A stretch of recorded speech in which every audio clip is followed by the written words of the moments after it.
Hi అండి, అందరికీ నమస్కారం అండి. సుజాత ఇండియన్ కిచెన్కి స్వాగతం అండి. ఈరోజు వచ్చేసి రెసిపీ వామాకుతోటి అప్పలు చేస్తుందండి.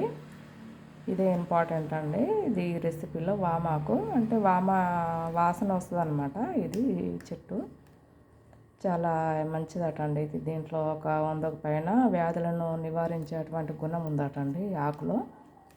దీన్నైతే వామాకు అంటారు.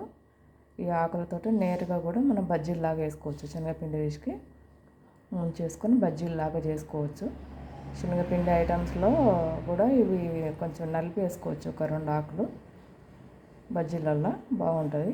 తర్వాత అప్పలు చేసుకుంటే కూడా ఈ ఆకుని వేసుకోవచ్చు అనమాట. వాసన వస్తుంది. ఇది దీంతో చేస్తానండి. వామాకు తీసుకుంటానండి. ఒక 10 రిక్కల వరకు తీసుకుంటాను. ఇది కొంచెం సోడా అండి, తినే సోడా, అప్పలాలు వేస్తాం కదా ఆ సోడా, సాల్ట్, గల్లుప్పు తీసుకుంటున్నాను. జీలకర్ర అండి, చిన్న ముక్క, ఇది ఏంటంటే అల్లం ముక్క అండి. ఆ తర్వాత వెల్లుల్లి రెబ్బలండి. ఇవి మిక్సీ పట్టుకోవాలండి. తర్వాత ఇది బియ్యం పిండి అండి. బియ్యము మరగట్టించానండి, పిండి పట్టించుకున్నాను. ఇవి ఒక 2 కప్పులు. ఇది మూడో కప్పు అండి. ఇది 3 కప్పు, ఇక్కడ కొంచెం తక్కువ ఉందన్నమాట. 3 కప్పులు బియ్యం పిండి అండి. సన్న బియ్యమే తీసుకున్నా, మనం అన్నం వండుకునే బియ్యమే ఇవి 3 కప్పులు తీసుకున్నానండి. 3 కప్పుల బియ్యం పిండికి 1 కప్పు వరకు ఇది శనగపిండి అండి. శనగపిండి తీసుకున్నాను. ఒక 1/2 కప్పు వరకు పుట్నాలండి. ఇవి మిక్సీ పట్టుకొని పౌడర్ పోసుకుంటాను. దీనివల్ల ఏంటంటే అప్పలు కొంచెం అంటే చిన్నపిల్లలు కానీ ఏజ్డ్ పర్సన్స్ ఉంటారు కదండి, మన పెద్దవాళ్ళు, వాళ్ళు కూడా తినొచ్చండి. గట్టిగా ఉండేవి అనమాట. అందుకే పుట్నాలు పోస్తున్నాను. ఇవి మిక్సీ పట్టుకుంటాను. మిక్సీ పట్టుకొని జల్లెడ పట్టుకుంటాను. మిక్సీ పట్టుకున్నది ఇది శనగపిండి ఉంది కదా, దీన్ని కూడా జల్లెడ పట్టుకోవాలి. ఈ పిండిలో పట్టుకుంటే అప్పుడు మంచిగా కలిసిపోతుంది.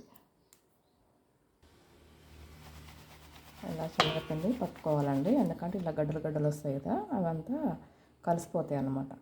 జల్లెడ పట్టుకోవడం వల్ల అట్లా కలిసిపోతాయి, లేకపోతే గడ్డలు ఉంటుంది అక్కడక్కడ. ఇవి మిక్సీ పట్టుకుంటుందండి. శనగపిండి జల్లించుకున్నాం కదండి, తర్వాత ఇది కూడా జల్లించుకుంటాం.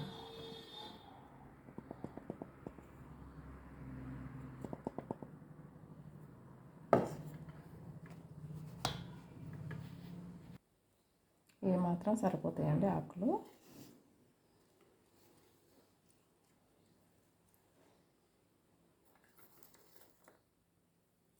వెల్లుల్లి, అల్లం,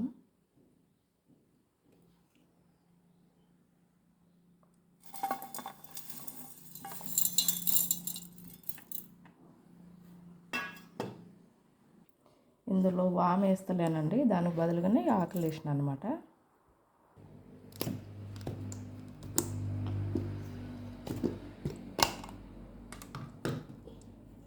ఇలా వచ్చింది కదండి, దీన్ని జల్లెడతోటి వడగట్టుకోవాలండి. కారం అండి ఇది సరిపోతుందండి, ఎందుకంటే మనం తినడాన్ని బట్టి ఉంటుంది అనమాట, తినే వాళ్ళని బట్టి. ఈ కారం సరిపోతుందండి. సాల్ట్ అందులో వేసిన మిక్సీ పట్టుకున్నాను కదా, ఇక అవి వడగట్టుకోవడమే అనమాట. ఇప్పుడు వామాకు అవన్నీ వేసినాం కదా, అవన్నీ జల్లెడతో వడగట్టుకోవడమే. అది సోడా చూపించాను కదండి ఇప్పటిదాకా, ఇది తినే సోడా అండి, వేసుకున్నాను.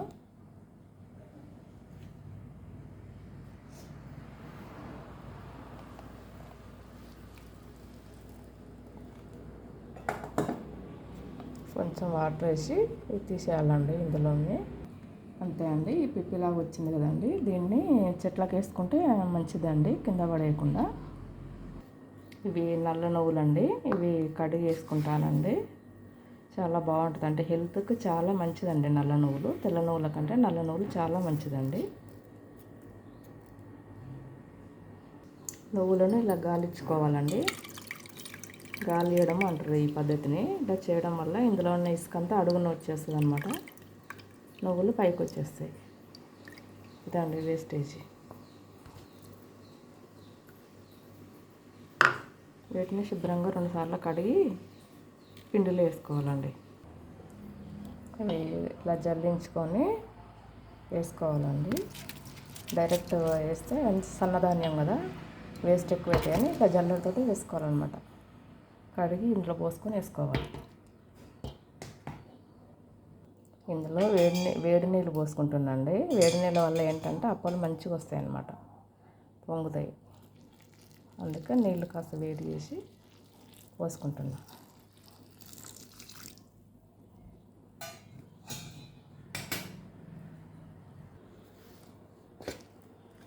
వేడి నీళ్ళు కదండి, స్పూన్తో కలుపుకుంటున్నాండి.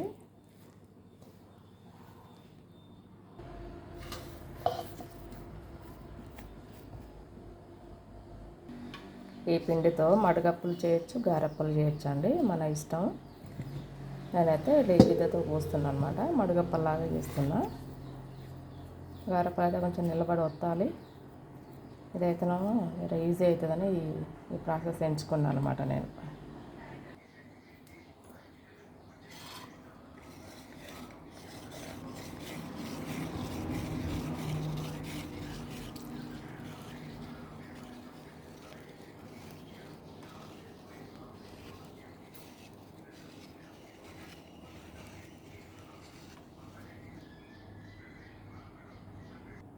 అంతే అండి, నల్ల నువ్వులు వేయడం వల్ల ఇట్లా నల్లగా కనిపిస్తుందండి, కానీ హెల్త్కి చాలా మంచిదండి.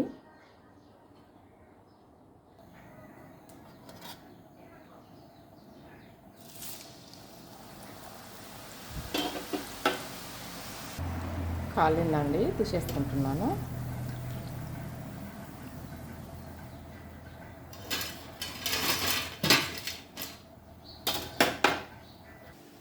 ఈరోజు ఆగస్టు 22వ తారీఖు కదండి. ఈరోజు సంకష్టహర చతుర్థి అండి. అన్ని మనం వినాయకునికి చాలా రకాల ప్రసాదాలు చేసి పెడతాం కదా, అందులో భాగంగానే ఈరోజు ఈ స్నాక్స్ స్వామికి పెడుతున్నానండి. అప్పలు అంటే ఆయనకు ఎక్కువ మెత్తటే పెడతాం అనుకోండి, కానీ ఇది కూడా చేసి పెడితే పిల్లలు కూడా తింటారు కదా అని నేను ఇవి చేస్తున్నానండి. ఈరోజు 22వ తారీఖు అండి. తదియ సాయంత్రం 5:51 వరకు ఉంటుందండి. తర్వాత చతుర్థి అండి, సంకష్టహర చతుర్థి వస్తుంది. మనం సాయంత్రం పూట చేసుకోవాలండి, 5:51 తర్వాత చేసుకోవాలి చతుర్థి.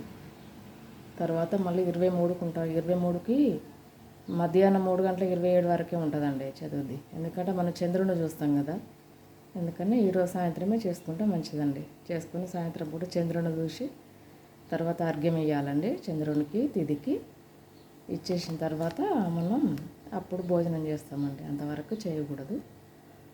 ఈరోజు స్వామివారికి వినాయకునికి పూజ చేసుకుంటామండి. సకల శుభాలను ఇచ్చేటువంటి వినాయకుని స్వామికి ఇదొకటి ప్రసాదంగా అంటే ఆయనకు నైవేద్యంగా సమర్పించినండి. మామూలుగా స్వామికి అయితే ఎక్కువ స్వీటే పెడతాము, కుడుములు పెడతాము, పాయసం పెడతాము, కానీ ఆయనకి 21 రకాలకి పిండి వంటలు పెడతారుగా, అందులో ఒక భాగంగా ఒకటి మాత్రం ఇది పెట్టానండి. ఈ నల్ల నువ్వులు వేయడం వల్ల కొంచెం బ్లాక్ అయిందండి, కానీ చాలా హెల్తీ ఫుడ్ అండి ఇది. పిల్లలు కూడా వస్తారు అనమాట, వాళ్ళ కోసం చేసిన అనమాట. అటు స్వామికి పిల్లలకి 2 విధాలు ఉపయోగపడుతుందండి. వినాయకుడు కూడా చిన్నపిల్లలంటే ఇష్టం కదండి. అంతే అండి, ధన్యవాదాలండి, అందరికీ నమస్కారం అండి.